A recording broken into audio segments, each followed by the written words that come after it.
People can change. When you look at the conditions that we're living in right now, to us they seem normal.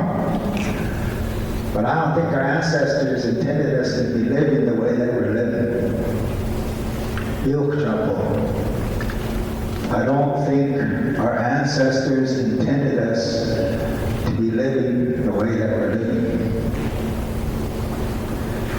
But in order to create that systemic change to support all these horse people in the room, it's going to take each and every one of you, and even those that didn't show up today. And it's going to be hard. A lot of times when people come to my home and I share with you what I know, I can make it sound like it's easy because I've been doing it for such a long time. But it's not. It's challenging. It's going to challenge you in every way that you can imagine, in every way that you haven't yet imagined, to try to create systemic change. Especially to create social change amongst our own people. Because you want to know why I'm here standing? I'm Hongkwa from Standing Rock. Why isn't there a Shichungu standing here telling me these things? It's because we don't believe in each other. Some of you know that old story about those Indian crabs in a bucket. We're still living by that. And it's why my business is successful, because I travel all throughout our ancestral lands to every tribe but my own, talking about this stuff. If you come to a conference at Standing Rock, you're going to hear Oglala, Shichungu, Itkazicho, and you're not going to hear no Hukwa standing there talking. We're all suffering from the same thing. We don't believe in each other. And that's one of the things that needs to change. That's one of the things that needs to change. You know, back in the 90s, back home we went through a crisis of unimaginable proportions.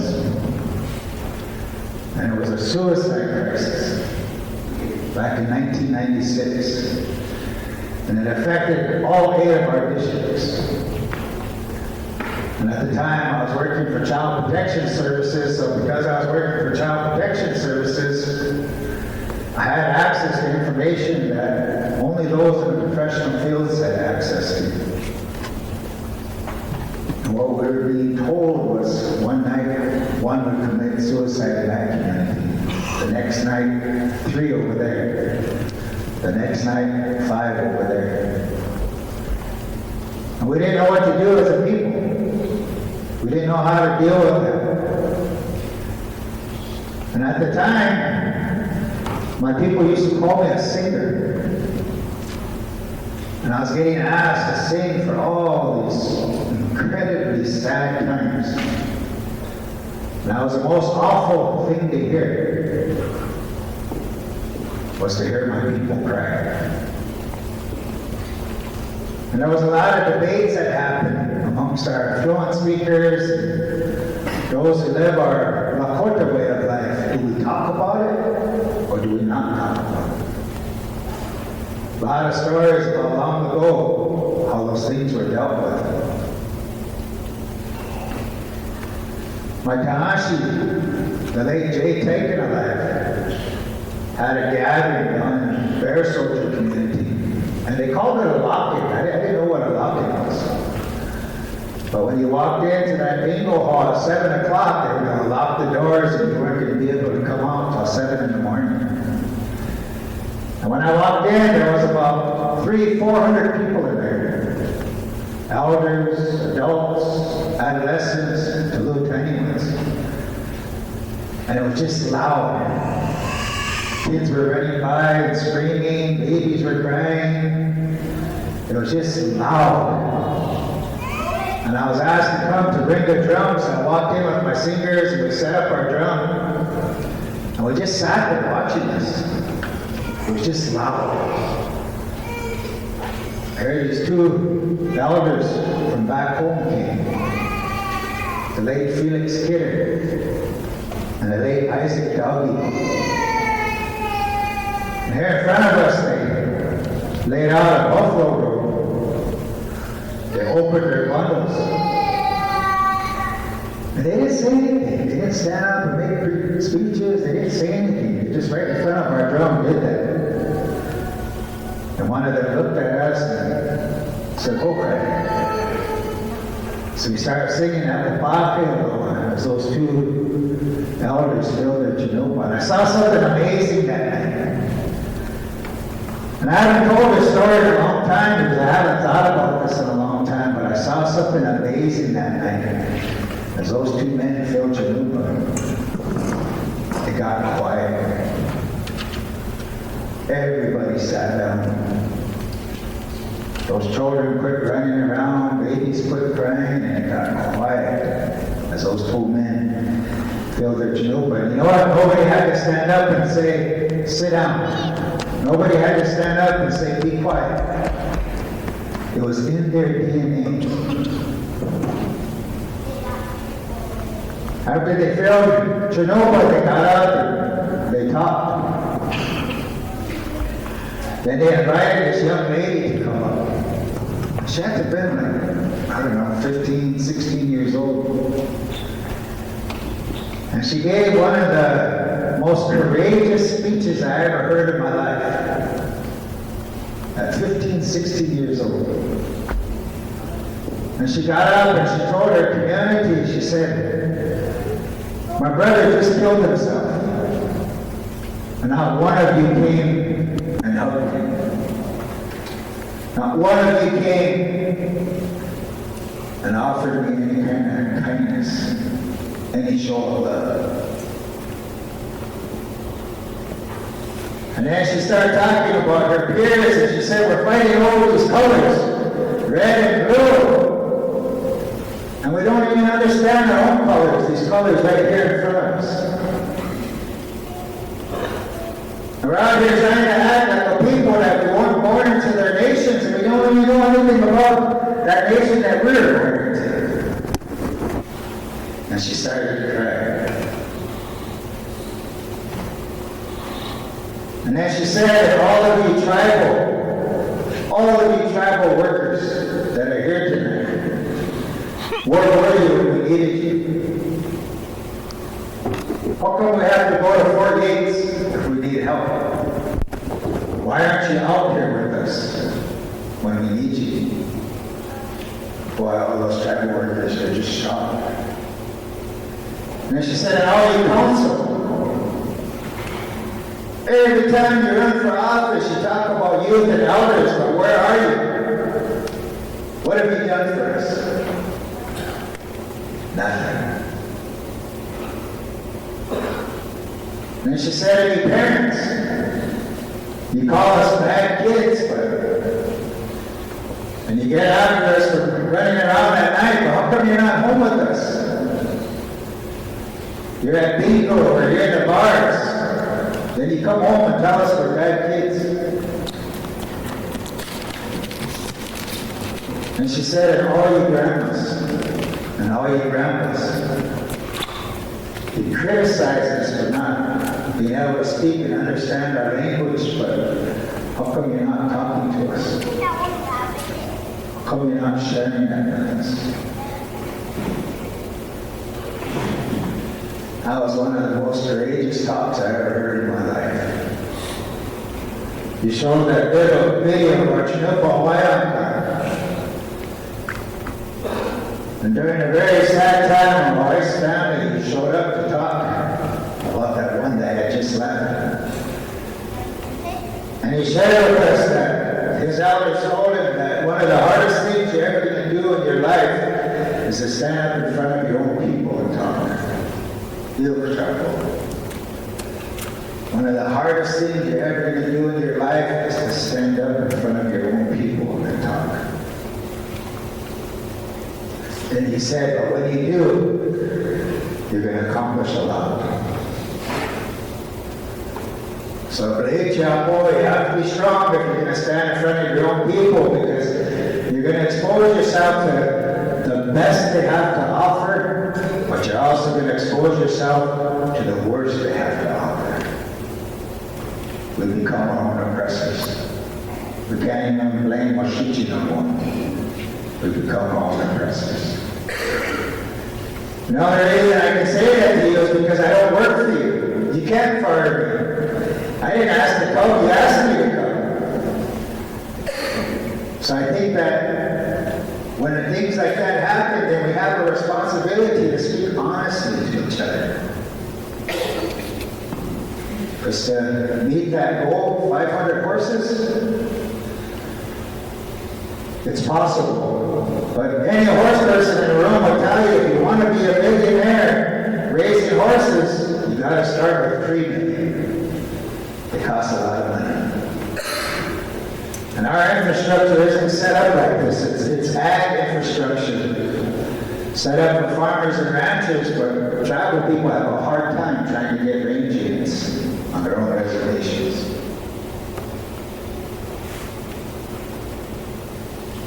So we have to create the change. We have to change that.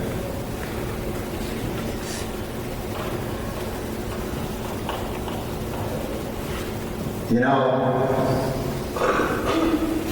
and forgive me for my a lot of relatives that are here with us, but years ago, like Shiwaki, Rick Two Dogs come to Standing Rock and he shared a creation story with us. And in that creation story, there were 7 prophecies. And he said 6 of them have come true now. One of them was that Iknomi was going to cast a web around the world. World Wide Web. I've seen relationships fall apart because of this. Because the written word can be misinterpreted. Our children spend all their free time staring at those. And guess who else does? We do. All our free time staring at phones and staring at screens. When you think about growing up, I lived with my koshi in Tokanua. And when she told us, get ready, we're going to go visit, you pack a bag. You pack clothes, because you never knew when you were going to come back. Sometimes to go visit, you spend days over there visiting relatives. And she used to have this bag that she carried with her that had all her plates and bowls, utensils and cups. But wherever you went, people were always feeding. But today, we're introducing plastic and styrofoam into our environment. And that very first molecule, those washichis made of plastic, is still here. Early 2000s, I saw a commercial on TV that said that year, enough plastic bottles were produced that if you put them end to end, they go around the world 3 times.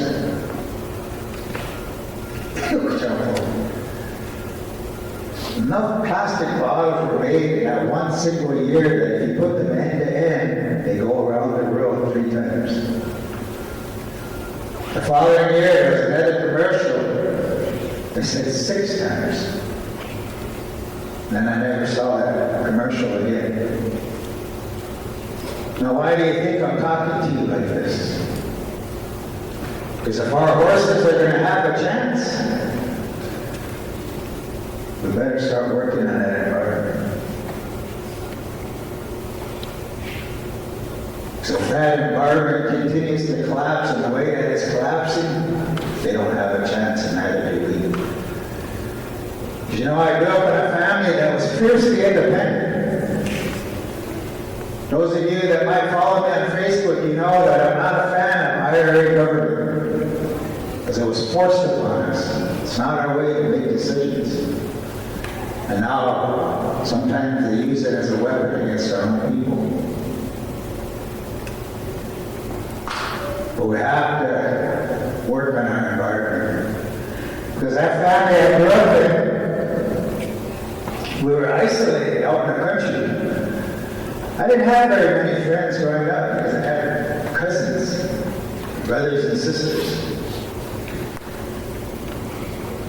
And they taught us how to live with that land. And we grew up hunting and fishing, harvesting things. Everything that we needed was on that land. Everything that we needed was on that river bottom. The men in my family were all good with the horse, good with the rifle, and good with the knife. But that world that my dad prepared me for, it don't even exist anymore. Because if we were all to go back to subsistence lifestyle, Chumacha can't support us anymore. She needs help. I was visiting with my Toshka last night. He was talking about a Pajutta. He asked me, he said, Lakshmi, was that grow up there? I said, no. Because when they flooded that Missouri River, they took out that Garden of Eden that those Christians were looking for. Everything that they needed was on that river bottom, and it's gone.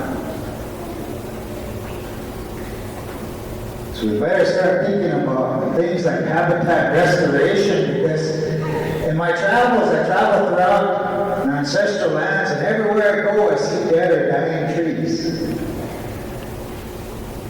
And I keep wondering to myself, where have all the birds gone? Because when I was young, the birds used to blacken the sky in the spring and the fall, those migrations. Where have the birds gone? And why is it that everywhere I go, I see invasive species thriving and native prairie disappearing? That world my dad prepared me for don't even exist anymore. So we have to stand together. Back home they say, Chante Vashula, Nasula Vashula, Vayadha Vashula.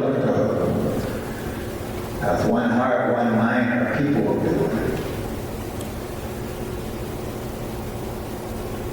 Our ancestors used to engage in intertribal warfare over resources. That's what our intertribal warfare against each other. Speak out against each other all the time. Because I don't work for you, you can't fire me, I'll tell you, knock it out. That's got to stop. That has to come to an end. We have to remember that we're related to each other.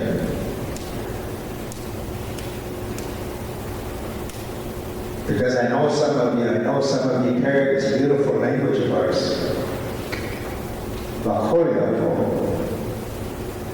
Our children shouldn't be having to look at a book or sit in front of a computer trying to speak our language when you carry that beautiful language in you.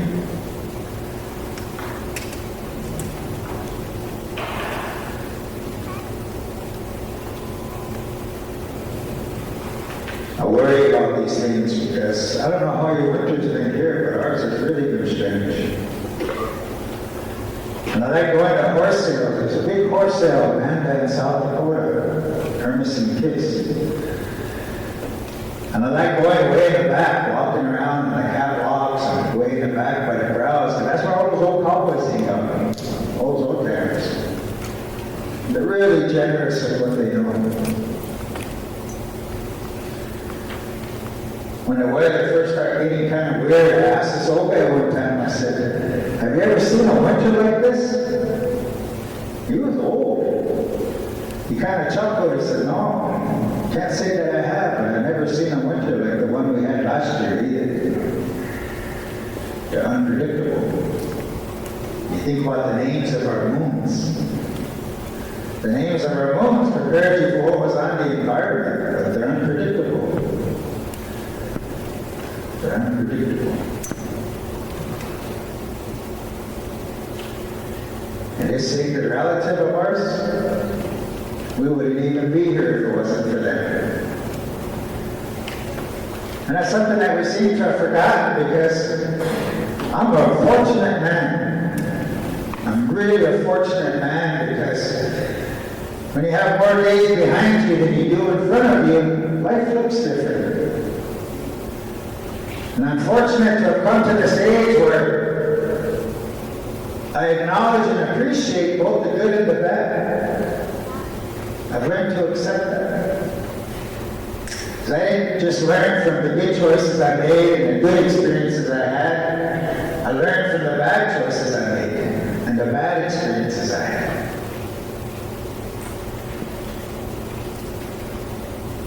I'm a very fortunate man. I've served children, families, and communities for 36 years now. And I don't think that I chose that career as much as that career chose me. But in those 36 years of working with children and families and communities and their supports, they taught me some things. More so than that book. More so than that college professor. They taught me some things. And what I saw in those children and families in those communities didn't even match what the professionals were saying about them. So one of the things that us Indian people have to get better at doing is we got to get better at generating our own data. Because data can unlock doors. Data can help you to tap into funding mechanisms. And we have to develop our own, because you know what their data says about us? Their data says that whether you drink or do drugs, whether you do that or not, we are now 100% affected by drugs and alcohol today. Because it's everywhere. You know what their data says about our women? Their data says that approximately 1/3 of our women have experienced some form of sexual abuse or physical trauma in their lives.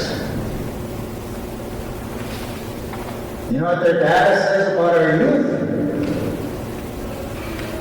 That our youth are 6 times more likely than any other race or ethnicity to commit suicide. Years ago, a university came to Standing Rock to study us, using what they were calling health indicators. And when they published their report, they said that Standing Rock was the least healthy place in the nation. What went through my mind is, well, who are you to be saying things like that? You're not even home, Mom. You don't even live with here with us. Because Standing Rock's a beautiful place. Standing Rock's a powerful place. Because it's a place along that river, going all the way back to Oyate, Washila. When there was just one people here, our ancestors crossed here. Many different nations. Powerful place. Yushichandu, Yoklava, Isanti, come from a beautiful people. Don't let no one tell you anything different. Now, how should I know? We're still here. Despite everything that they've attempted, we're still here.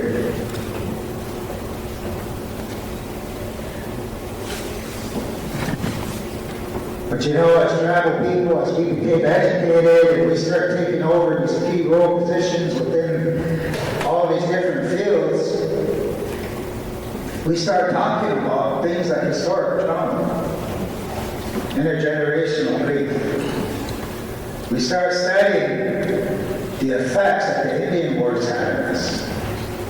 We start studying the effects of forced assimilation, boarding schools, failed U.S. Indian policy. But the one thing that they left out of that conversation was how traumatic the loss of the horse was to our people.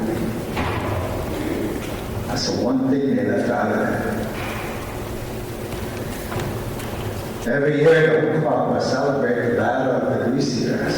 The descendants come together and celebrate, honoring the horse nation, honoring our ancestors. But there's a part of that history that a lot of us aren't aware of, and that's after that great victory, General Sheridan, the general of the army at that time in 1876, gave an order to disarm and dismount the Lakota. It was documented that Spotted Tail was camped with Red Cloud when the army showed up and confiscated all their weapons and all their horses. Then they came to Standing Rock, Major Reno, the one that charged the Wukwak on that valley floor that day. led an expedition to Standing Rock. They came on the East River and crossed that canal. And the people resisted, but he lied to them. He told them, you're having a hard time. You're having a hard time caring for those horses. We're going to take them to a sale. And that revenue generated out of that sale, we're going to give it back to you.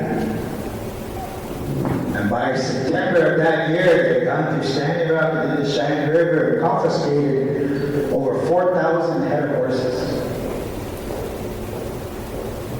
And then trailed them across country to St. Paul, Minnesota. But there was no quarter given to pregnant mares or older horses, lame horses, young horses, so many died along the way. And then as they go through those towns, and that army needed provisions, they were giving those horses to those washichis for those provisions.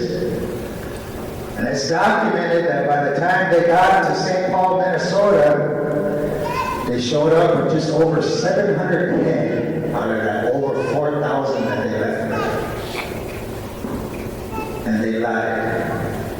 The monies that were generated off of the 700 and some head, they used it to recoup their losses. Look up the pony claims once. Look that up, because our grandparents and great-grandparents filed a class action lawsuit against the United States for just compensation for those horses that they had confiscated illegally. And they won. Those pony claims were paid out all the way towards the end of World War II. So they're a part of our trauma, and we don't even talk about it anymore because we've forgotten about it.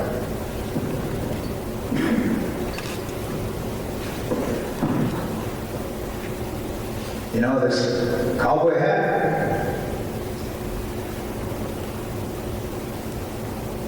Towards the end of my dad's life, I started wearing this again. Because you know how us men are? We have a hard time talking to each other about our emotions. And I knew he was getting ready to journey. So I wanted him to know that all the things that he had taught me, all the things that he had shared with me, that I was going to carry those things into the future. And that's why I started wearing a cowboy hat again. Because there was a time they were the only ones that were able to keep that connection for us with horses. Because there's a lot of different families in Joshua that have those stories about their horses getting confiscated. When you think about that, you might not understand how traumatic that is, because those of us that raise horses, we look at them like our children.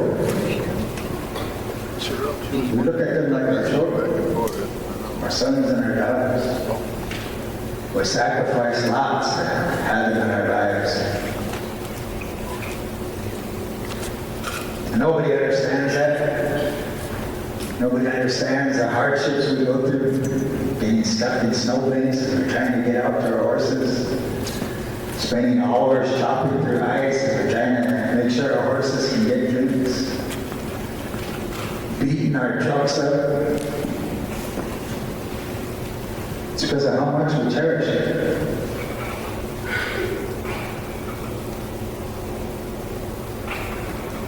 When I was a little boy, my family was sorting colts off of mares. And it had to have been in the fall. And I don't know how old I was, but I know I was still small enough that they picked me up. And somebody had picked me up and sat me on top of the corral rail. And I sat there watching as they were sorting these colts off. One of my older cousins caught one of those colts and he wrapped some twine around its skirt there. And he says, "Anybody want to ride?" Without thinking, I jumped off that corral rail. They picked me up, they put me on that colt, slapped a cowboy hat on me, told me to hang on to that rope. They said, "Bear down," and let him go. Well, colts can't buck, right? They don't know how to buck yet, so he took off running in that round corral. And I got introduced to centrifugal force. I started sliding towards the outside of that turn. I remember looking and seeing this corral post. Dang, if I didn't go head first into that post. Those of you that are old enough to remember that TV show, F Troop, that's why I stood up. I probably had to bent up like that. I was really trying hard not to cry because my dad and my uncles and my older cousins were all saying, they're really trying hard not to cry. One of them come over and he dusted me off and he slapped that cowboy hat at me and he said, "Cowboys don't cry." I think that was the beginning of some really confusing teachings in my life. When he said that. Well, I got a nephew about the same age as me, and he didn't even ask to ride. He just grabbed him and threw him on the next coat. That coat took off, and then if he didn't hit that same post that I just hit. He got up and he was crying. They dusted him off, slapped the cowboy hat on him. They said, "Cowboys don't cry." And he said, "What are they doing?" I don't know what went through my dad's mind, but I remember him grabbing me by the hand and walking me back to the house. And I heard his older brother, my Uncle Philip, say, "Glenn, don't do that. You're going to put fear in his heart." For whatever reason, my dad kept walking with me. The next morning, after everybody had gone, I was right at neighbor. He gets me up, tells me to get dressed. We go out to the corrals, and he has 2 horses saddled up. He picks me up and he puts me on one. He climbs on the other one and he's holding on to a beaver. And he looks over his shoulder and all he says is, "Hang on." And he took off. He didn't even look back, not even once. And I was so small, I felt like I was doing Chinese splits. I was doing everything, I was pulling leather and doing everything I can to stay on the back of that horse. But you know what? By that afternoon, when we rode back home, I had a good sense. It's in their DNA. Even if they've never been on a horse before, it's in their DNA. Next morning, he wakes me up, same thing, tells me to get ready. We go out to the corrals, there's 2 horses saddled up, picks me up, puts me on one, he claps the other one, but this time he hands me the reins, and he looks over his shoulder and he says, "Keep up." That's all he said. And a good thing horses follow each other, because that horse started following him and he took off. But you know what? As small as I was that afternoon, that evening when we came back, I was taking that horse from a walk to a trot to a lope. It's in our DNA. You just have to create the environments to stimulate that DNA. And that's what they're doing to body feeding. That's what Horse Spirit Society is doing. That's what our Humpati relatives are doing. That's what our Sinte relatives are doing. So it's good that we come together for this. It's good that there's going to be talks about this afternoon. Because we're all trying to find a way to help our people. Because I had an elder back home tell me that if we can reconnect with the Ota Shukha, then our children, our grandchildren, those not yet born are going to once again flourish.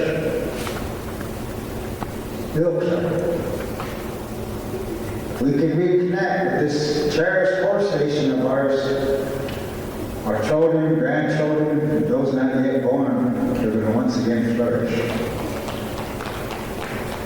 Did you see that story I told you about my dad? Now at my age, when I look back at that story, I look back at that moment in my life, I realize my dad put courage in my heart when he put me on the back of that horse. Because courage isn't the absence of fear. Courage is the ability to overcome that emotion. That's courage. And that's what they offer. Because it takes courage to swing your leg over the back of a 1,000-pound spiritual being. It takes courage.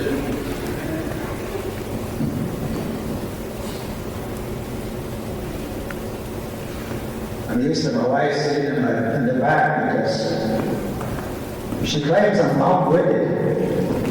If I get too long, she'll hold like this to me. 2 minutes. But before I end, I want to share a real personal story with you, and I'm not giving you permission to tell it. I'm going to share it.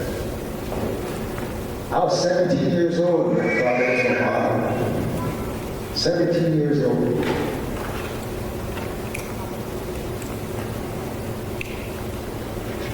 The professionals at that time in my life told me that I had suicidal tendencies.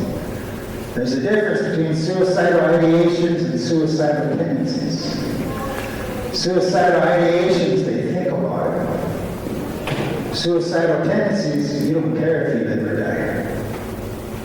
And that's how I was at that point in my life. I just didn't care. I went out to the military. My dad told me, we drove into town that day, that I was leaving, and he was a Vietnam veteran. When I got out of the truck, he didn't say anything. So I turned back and I looked at him. I said, Dad, do you have any advice for me? Vietnam veteran. He was just looking straight ahead, holding onto the steering wheel. He didn't say anything right away. He didn't look at me, but he said, keep your mouth shut and don't volunteer for nothing. And he drove off. So that's how I started my tour of duty. 1987, deployed at the Naval Mission. Survived an artillery attack. And I don't usually tell people that. The reason why I'm telling you is because of what I'm going to tell you next. When I came home, my family told me that I was unpredictable, that I was explosive, that I'd black out or go into rages.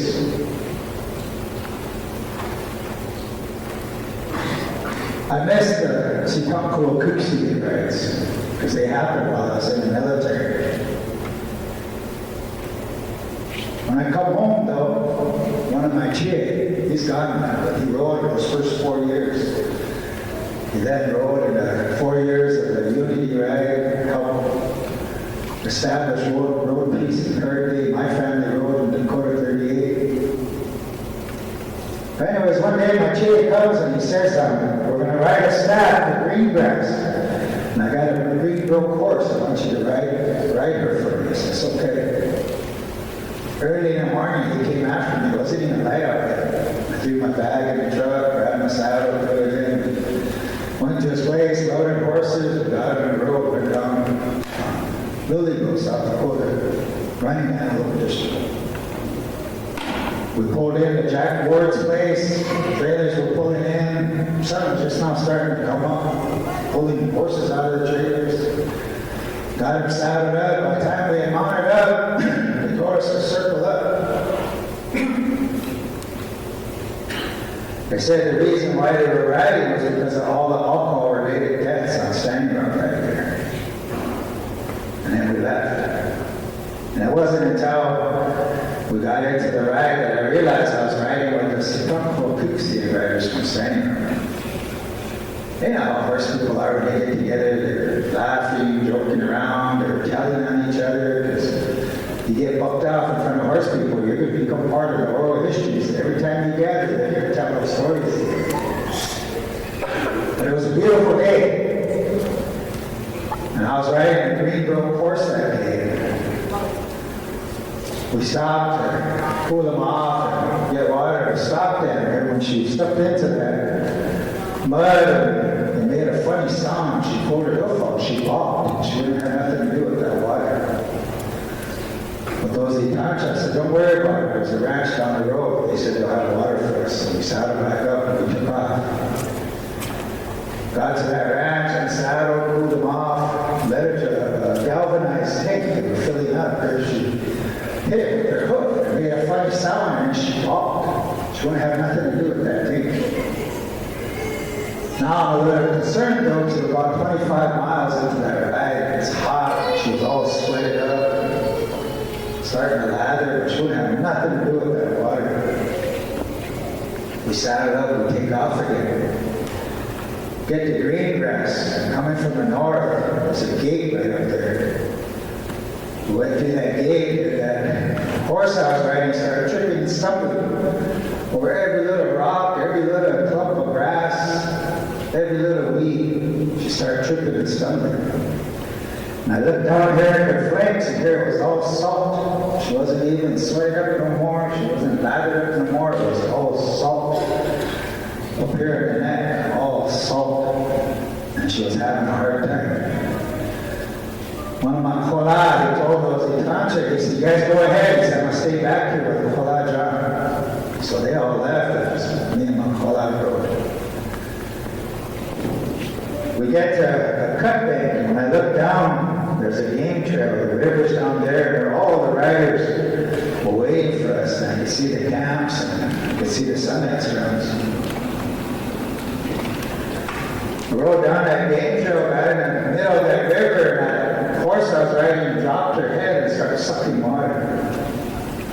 And all you horse people know that we don't water our horses when they're watered. She was young. And I was jerking on her reins, whipping her, kicking her, and she was just like a stone. She wouldn't get out of that river. My kola spun around and went back up the cut bank. And I turned around and looked, he spun around on top, I'm charging off, and I knew what he was going to do. So I leaned forward, and sure enough, he ran into the back of that mare and knocked us out of that river. As we rode through the camps and people were coming out, the women were making that sound. I don't hear that sound too much anymore. And I have no right to be talking to you about this. But that sound puts courage in a man's heart. Because when we heard that sound, we forgot that we just rode 35 miles. We forgot we were sore, forgot we were tired, forgot we were hot, forgot everything. And we got to the hotel club, like she Orville told us, and said, you guys ride in that south gate, make a circle there. So we all rode in. No sooner than I turned that horse towards the center, she dropped out from her knee. And I just had enough time to kick my leg out of that stirrup when she did that.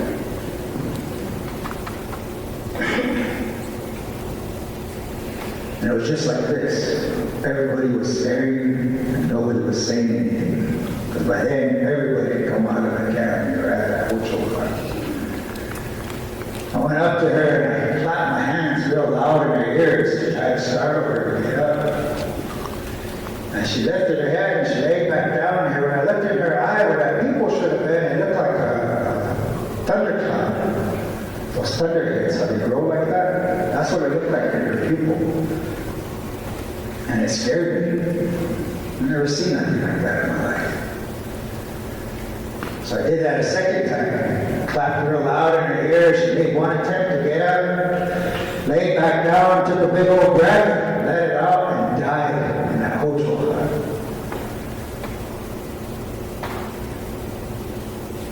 And it was just like this. Everybody was staring and everybody was quiet. I didn't know what to do, so I jerked that off billet, slid that saddle off from underneath her, pulled the head stall off of her, and I was just standing there. Because as a little boy, that was my best friend growing up. I was having a bad day, and my parents were fighting, and people were drinking, if there was violence, if there was something going on that I didn't feel good about, I could always catch a horse and head out. And I just rode my best friend to death.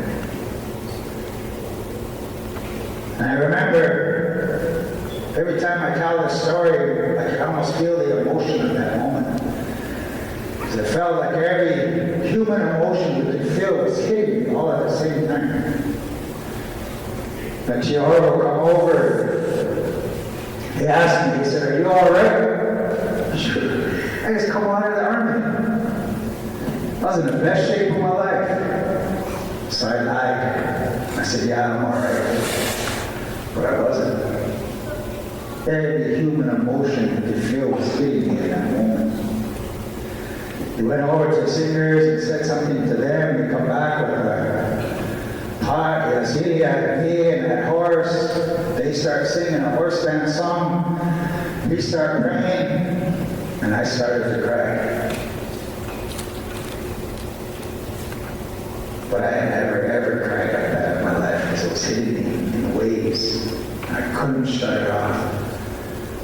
Trying with everything I had to shut that off. Because it was just like this. Everybody was staring. And There was a certain point in that experience that I didn't want to be here anymore. I didn't want to feel what I was feeling right then and there. And I didn't want to be here anymore.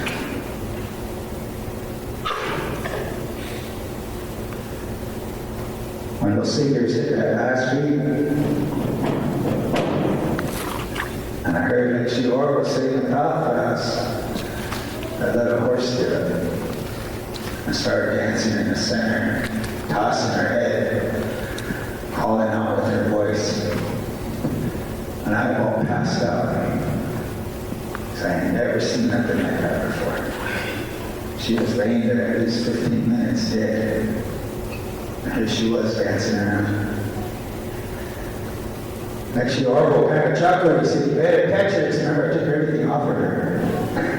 So I threw my reins over her neck, but she was so total at that moment that she was lifting me off the ground. And someone yells, "Oh, hey!" And they all kind of started going out that south gate. That little horse drugged me out of that ocho. I couldn't even swing back on. We get to the outside. I'm sure you've had this feeling before, but I felt like my legs were made out of cement. Like they felt heavy and I couldn't move. I'm standing there holding on to this horse, and she's jumping around, dancing, and calling out with her voice. Like she walks up and points across the pasture over there, and he said, "There's some corrals over there. We'll take her over there. She'll be all right." I couldn't even move. I was so stunned. So I handed her to one of my nephews. I watched my nephew take that horse across that pasture. She danced and called out with her voice. She became a one-man horse. After that, I was the only one that she never let ride her. Everybody else, she bumped out. But I tell you that story today because I think when that little horse died, a part of me died with her. And I think that when that little horse came back to life, a part of me came back to life with her. I started to dream. Last year, in October, I celebrated 35 years of sobriety because of a little horse.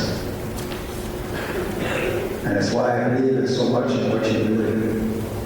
It's why Tony reached out to me. Of course I'll go. Because I believe so much in what you're doing. And I believe it is relative, what they can do for us. Because whether we want to admit it or not, we're traumatized people, but you know what, that's okay because we're still here. Ancient people, deeply connected to our environment, through our DNA. So all of you being scared and sharing those posts on Facebook about ICE, or share. We predate the United States. We predate those terms, American Indian, and Native American. Those words don't accurately reflect who I am.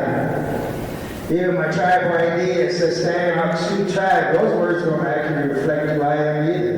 That's the United States government says that I am. That enrollment number, who cares about that? All of us from Standing Rock have the same three numbers in our enrollment number, 302. Because that's the POW camp that we come from. So I'm not really from Standing Rock.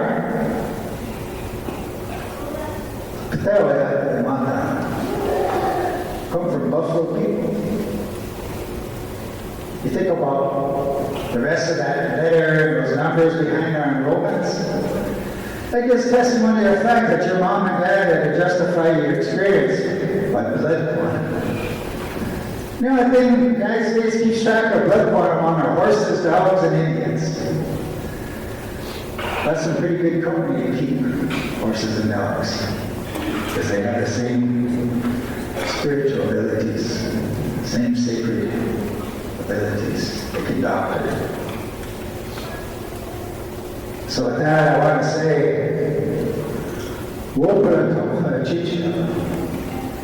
now thank you for everything that you do. If you make a difference in the life of a child, it's going to have ripple effects. It's going to have ripple effects. I had you to look me up there.